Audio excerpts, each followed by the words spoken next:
2 balls are dropped from the top of a tower with a time interval of t0 second. High tower के top पर से 2 ball को गिराया जाता है और दोनों बॉल के बीच का जो टाइम इंटरवल है वो t0 है।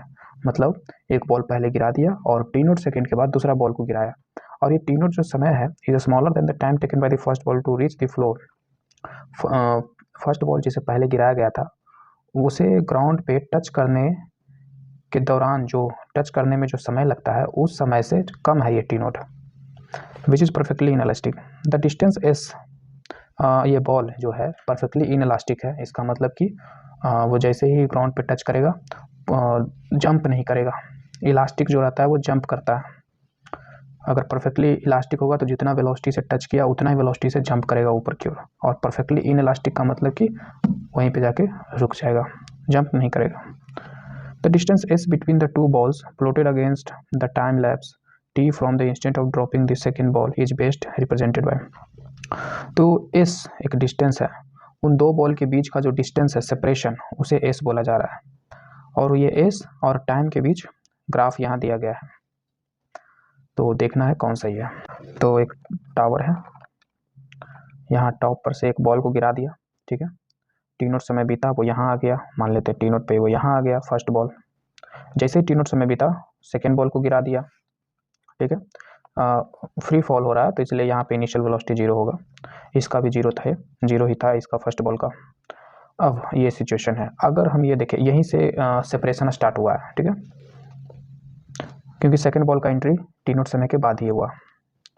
तो t0 समय पे पहला जो सेपरेशन है, मिनिमम सेपरेशन कह लें कि ये है, ये सेपरेशन है, और जैसे जैसे समय बीतेगा सेपरेशन बढ़ता जाएगा। तो यहाँ पे हम जो हमारे 4 ग्राफ दिए हुए हैं उन चारों ग्राफ में देखें तो इस ग्राफ में देखें तो बी नंबर गलत है। कैसे? ये बोल रहा है टाइम जब 0 था तो सेपरेशन 0 था, ये कैसे हो सकता है? टाइम मेरा कब से स्टार्ट हुआ है? टाइम मेरा कब से स्टार्ट हुआ है? तो दूसरे बॉल की एंट्री कब से हुई है? क्योंकि दो बॉल के बीच सेपरेशन देख रहे हैं तो 2 बॉल तो होना चाहिए ना। जब ये फर्स्ट बॉल यहाँ था तो दूसरा बॉल कहाँ था? कहीं नहीं था, उसका नामो निशान नहीं था, है ना। ये इवेंट में, ये घटना में शामिल कब हुआ? t0 समय बाद हुआ, चलना शुरू किया। तो जब t0 समय बाद था तो ये कुछ डिस्टेंस चल चुका था, है ना, t0 समय बाद। तो इसलिए कुछ ना कुछ हमारा जो टाइम काउंट करने का स्टार्ट होगा वो t0 समय बाद ही होगा। हमारा जो ग्राफ है वो सभी के सभी ग्राफ में, चारों ग्राफ में जो भी दिया गया है सेपरेशन वो t0 समय के बाद ही दिया गया है। t0 समय से पहले का ग्राफ नहीं दिया हुआ है, t0 समय से पहले का काम ही नहीं है यहाँ पे, क्योंकि t0 समय के पहले कोई सेपरेशन ही नहीं है। क्वेश्चन ही बात किया है कि दूसरा बॉल गिराया गया और एस क्या है? Distance between two balls separation. तो हम एक जनरल केस लेते हैं, मान लेते हैं कि जब इसको गिराएं तो t समय बाद क्या होता है। तो t समय बाद ये बॉल यहाँ पे आ गया, मान लो ये भी बॉल कहीं नीचे आ जाएगा t समय बाद, ठीक है। ये इतना डिस्टेंस कवर किया, ये इतना डिस्टेंस कवर किया, ये ज़्यादा ही करेगा क्योंकि इसमें एक इनिशियल वेलोसिटी भी है अपना, वो भी t समय पे कवर करेगा, और एक एक्सेलरेशन है हाफ a² वो भी t समय में कुछ कवर करेगा। खैर जब स्टार्टिंग था एट t0 तो ये डिस्टेंस था, ये सेपरेशन था। जब t समय बाद एक जनरल वैल्यू ले रहे हैं, अब इसी t पे 1 सेकेंड 2 सेकेंड अलग अलग वैल्यू पुट करोगे तो अलग अलग आपको सेपरेशन मिलेगा। तो हम एक जनरल लिए हैं, फिर इसी का अगर मेरा जो एक्सप्रेशन आएगा इस बराबर वो इसके टर्म में आएगा, और ये देखेंगे t कैसा है, मेरा t है या t² के फॉर्म में है, तो उस हिसाब से हम ग्राफ चुनेंगे। तो एट t0 ये है सेपरेशन, और t समय बाद ये बॉल यहाँ आ गया, ये बॉल यहाँ आ गया, तो ये मेरा नया सेपरेशन है ना। तो मुझे यही सेपरेशन निकालना है। कैसे निकालें? तो ये निकालने के लिए ये देखना होगा कि ये इसकी फर्स्ट बॉल की बात करें तो ये क्या कैसे चला। t0 समय लिया, यहाँ से यहाँ आया, और फिर t समय लिया, यहाँ से यहाँ आया, यहाँ से यहाँ आया। इसको हम एक ही बार में ऐसे कह सकते हैं ना कि t + t0 समय लिया और ये बॉल फर्स्ट बॉल यहाँ पे आ गया, है ना। और इसको देखो तो इसको कहेंगे कि t समय बाद यहाँ से यहाँ आया, ये तो ये S2 बॉल का डिस्टेंस कवर हुआ और ये फर्स्ट बॉल का डिस्टेंस कवर हुआ, distance cover by second ball और distance cover by first ball. ये अगर इन दोनों में घटाएं S1 माइनस S2 करें तो मुझे ये वाला डिस्टेंस मिलेगा जो हम चाहते हैं। तो निकालते हैं S1 क्या हो जाएगा मेरा, तो S1 ये है। तो हम ऐसा करते हैं, इनिशियल वेलोसिटी 0, S1 निकाल रहे हैं, S1 निकाल देते हैं अलग से। Initial velocity 0, half acceleration g, time कितना लगा t प्लस टी नोट का होल स्क्वायर। S2 निकालते हैं, S2 ये यहाँ से यहाँ गया t समय में, initial velocity 0, half a time T square, इन दोनों को घटाते हैं तो half g t plus T naught का whole square minus S2 half g T square, half g a square b square. तो यहाँ से देखो तो ये T square T naught square 2t T naught, और ये सॉल्व किए, यहाँ से देखो तो ये खोलें यहाँ पे तो ये half G T square cancel हो गया, 2 कैंसिल हो गया, ये इतना आया। ठीक है, आप इसे देखो तो ये टी नोट जो हमारा इनिशियल टाइम था, है ना, तो ये तो चेंज होने वाले नहीं है, तो जी ये पूरा का पूरा कांस्टेंट हुआ। ठीक है, पूरा कांस्टेंट हुआ। और यहाँ पे देखो ये कांस्टेंट, ये वेरिएबल, यहाँ पे यही सिर्फ वेरिएबल है। तो यहाँ पे देखो तो ये जो इक्वेशन है कुछ ऐसा है, और ये लीनियर इक्वेशन है ना, जिसमें m जो है ये जी टी नोड है, ये स्लोप हो गया, और ये t जो है वेरिएबल है x। तो ये तो लीनियर इक्वेशन है। लीनियर इक्वेशन का ग्राफ कैसा होता है, स्ट्रेट लाइन, तो इसका स्ट्रेट लाइन होना चाहिए। पर यहाँ सेंटर से होना चाहिए क्या, नहीं, क्योंकि अगर सेंटर से देते हैं तो t बराबर 0 पे सेपरेशन 0 होगा, जो कि ऐसा है नहीं। t बराबर अगर इसको 0 करें तो पूरा का पूरा 0 तो हो जाएगा, पर फिर भी सेपरेशन कुछ बचेगा, इसलिए यहाँ से करना चाहिए ऐसे। ठीक है, और ये जो मेरा है ये s है, ये t है, तो ये जो मेरा है ये क्या है, ये वाला वैल्यू है। ठीक है, अब इसके बाद क्या होगा, तो यहाँ तक मिलाते हैं सारे ग्राफ को। तो इसमें देखो ये तो खत्म हो गया क्योंकि t बराबर 0 पे सेपरेशन 0 है, तो ये ठीक है, ये चल रहा है ठीक, अभी ये दोनों लग रहा है। और इसको देखो तो ये स्ट्रेट लाइन नहीं है, थोड़ा सा ये कर्व है। ठीक है, और अगर स्ट्रेट लाइन है तो ठीक है ये भी। अब आके देखते हैं कि ये होगा कि ये होगा कि ये होगा। हालांकि ये देखने पे ध्यान से देखो तो स्ट्रेट लाइन नहीं लग रहा है, पर फिर भी हम स्ट्रेट लाइन लेके चलते हैं। अब नेक्स्ट देखते हैं। तो ये कब तक ऐसे जाएगा, ऐसे सीधा लाइन कब तक जाएगा, जब तक दोनों बॉडी गिर रहा हो और दोनों के बीच का सेपरेशन बढ़ रहा हो तब तक। पर एक समय आएगा जब पहला बॉल जो कि पहले गिरा था, इसलिए पहले ग्राउंड को टच करेगा।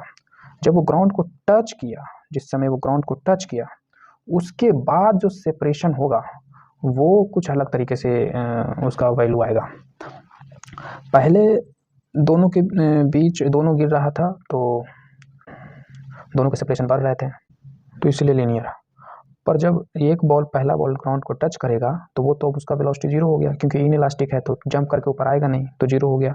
अब दूसरा बॉल ये वाला बॉल, तो ये कहीं हवा में रहेगा, तो फिर वो नीचे वो फिर नीचे गिरेगा, वो तो नीचे गिर ही रहा है, तो उसका जो फिर अब डिस्टेंस देखेंगे इन दोनों बॉल के बीच, मान लो यहाँ पे था जैसे दूसरा बॉल और ये पहला बॉल यहाँ गिर गया, अब इन दोनों के बीच का जो डिस्टेंस देख रहे हो वो एक सिंपल वो वाला हो गया, इस तरीके से, s बराबर U T plus half A T square हो गया, है ना। इस समय मान लो इसकी वेलोसिटी u रही होगी और ये t वो समय है जिस समय ये टच किया, तो उस समय के बाद t समय के बाद से अगर देखने लगे तो दोनों के बीच का जो सेपरेशन है s वो कमेगा,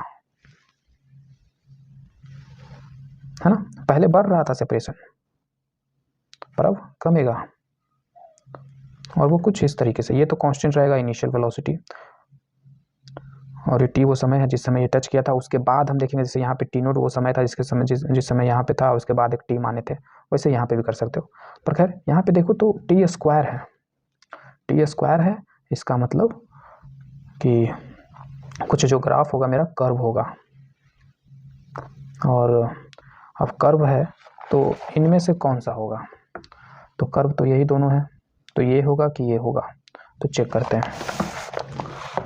अच्छा एक चीज़ और, इसका जो गिरने का जो बॉल जो गिर रहा है इसका प्रॉपर्टी आप देखो तो एक्सेलरेशन है और वेलोसिटी बढ़ रहा है, सेपरेशन घट रहा है। ठीक है, तो वेलोसिटी देखते हैं किस ग्राफ में वेलोसिटी इंक्रीज कर रहा है, तो एक ये वाला है कुछ ऐसे, और एक ग्राफ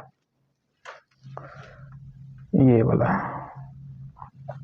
तो वेलोसिटी बढ़ रहा है, नेगेटिव डायरेक्शन में बढ़ रहा है, नीचे गिर रहा है, तो वेलोसिटी नेगेटिव आएगा, उसका स्लोप नेगेटिव आएगा। और क्योंकि वेलोसिटी बढ़ रहा है तो स्लोप भी बढ़ना चाहिए। क्यों बोल रहे हैं स्लोप बढ़ना चाहिए, क्योंकि ये डिस्टेंस टाइम है, ठीक है ना। यहाँ के बाद वाला सिचुएशन डिस्टेंस टाइम हो गया, यहाँ पे तक था सेपरेशन का, पर यहाँ के बाद एक सिंपल बॉडी गिर रहा है ग्राउंड की ओर, तो कह सकते हैं ये एस हमारा जो पहले सेपरेशन था दो बॉल के बीच में, अब वो डिस्टेंस टाइम हो गया है ना, डिस्टेंस टाइम हो गया। तो डिस्टेंस टाइम का ये ग्राफ समझो, ये भी। तो यहाँ पे आप देखो कि डिस्टेंस टाइम का जो स्लोप होता है वो वेलोसिटी होता है, और इसका स्लोप tan थीटा होता है, ठीक है। तो क्योंकि एक्सेलरेटेड मोशन है तो वेलोसिटी इंक्रीज करना चाहिए, और मतलब स्लोप इंक्रीज करना चाहिए, और स्लोप होता है tan थीटा, मतलब tan थीटा इंक्रीज करना चाहिए। तो इसका दो पॉइंट पे हम tan थीटा देखते हैं क्या क्या है। तो इस पॉइंट पे देखते हैं, तो मान लो ये थोड़ा सा ये, हाँ ये हुआ, कुछ एक्स एक्सिस के साथ एंगल बना रहा है थीटा, और एक ये लेते हैं कुछ ऐसा, ये कुछ बना रहा है, ठीक है। इसको मान लेते हैं 120 डिग्री, हम जानबूझकर ऐसा एंगल ले रहे हैं जो निकाल सके हम, ठीक है। और ये मान लेते हैं 90 + 60 150 डिग्री, ठीक है। और देखते हैं क्या होता है, tan 120 का वैल्यू निकालते हैं, फिर tan 150 का वैल्यू निकालेंगे। और क्योंकि मेरा एक्सेलरेटेड मोशन है, वेलोसिटी बढ़ रहा है नेगेटिव डायरेक्शन में, तो यहाँ पे भी जो tan जो वैल्यू है, आगे जैसे समय बीत रहा है वैसे वैसे tan थीटा का वैल्यू भी बढ़ना चाहिए। तो देखते हैं tan 120 का वैल्यू क्या होता है। तो अगर आपको नहीं पता है तो sin 120 बाई cos 120 निकाल सकते हो, ये भी नहीं पता तो sin 90 + 30 बाई cos 90 + 30 कर सकते हो, और sin a प्लस भी पता ही होगा, तो sin 90 × cos 30, sin 90 1 cos 30, cos 30 रखते हैं अभी, और फिर उसके बाद प्लस cos 90 0। नीचे की बात करते हैं तो cos 90 0 प्लस है तो माइनस sin 90 1 sin 30, तो मतलब tan 120 बराबर cos 30 बाई sin 30, मतलब tan 90 + 30 बराबर tan 30 है ना, tan 30 नहीं cot 30 है ना, क्योंकि cos बाई sin है, ठीक है। तो tan 90 + 30 बराबर cot 30, कितना आया cot 30 या tan 120 कितना आया, तो cos 30 होता है √3/2, sin 30 1/2, सॉल्व करेंगे तो √3। तो ds और t का जो रेट है वो √3 है। तो अब यहाँ पे tan 150, तो tan 120 पे इतना, तो tan 150 पे cos 150 का क्या होता है 90 + 60, तो cos 60 बाई sin 60, और वो होगा 1/√3। और हाँ, ये जो cos 90 है ये माइनस यहाँ पे होना चाहिए, क्योंकि cos 90 0 माइनस sin 90 sin 30 था ना, तो ये माइनस, तो ये माइनस √3, और इसका भी माइनस 1/√3। तो देखो आप ध्यान से कि पहले √3 था फिर 1/√3 हुआ, इसका मतलब कि वेलोसिटी यहाँ पे जो रेट है, ये रेट एस और टी का जो रेट है वो कम रहा है जब थीटा बढ़ रहा है, जब टाइम बढ़ रहा है। तो टाइम बढ़ने के साथ साथ रेट कम रहा है, इसका मतलब वेलोसिटी कम रहा है, और वेलोसिटी तो कम हो नहीं रहा मेरा, और ये माइनस जो है यहाँ पे ये डायरेक्शन को दिखा रहा है, नीचे जा रहा है ना, तो एस और टी में जो एस का जो सेपरेशन है ds जो है वो नेगेटिव होगा ना, यहाँ वाला एस और यहाँ वाला एस दोनों का अंतर निकालोगे तो नेगेटिव ही आएगा ना, फाइनल माइनस इनिशियल, जिसमें फाइनल छोटा है इनिशियल बड़ा है, तो छोटा माइनस बड़ा माइनस ही होता है ना, तो वो नेगेटिव वो अलग दिखा रहा है। बट यहाँ पे मैग्नीट्यूड की बात करें तो रेट कम रहा है, इसलिए ये वाला ग्राफ नहीं होगा।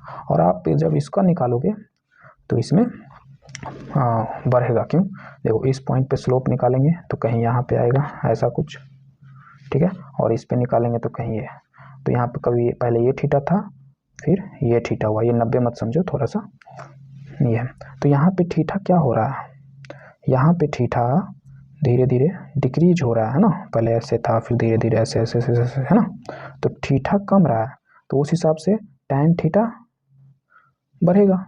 जैसे यहाँ से 120 से 150 गया, यहाँ 150 से 120 हो रहा है, तो tan थीटा बढ़ेगा, tan थीटा बढ़ेगा मतलब ये सब t का जो स्लोप है वो बढ़ेगा, मतलब रेट बढ़ेगा, रेट बढ़ेगा मतलब वेलोसिटी बढ़ेगा, और ये सही है, वेलोसिटी बढ़ना ही चाहिए क्योंकि एक्सेलरेटेड मोशन है। तो इस हिसाब से ये वाला ग्राफ यानी कि ऑप्शन डी हो जाएगा।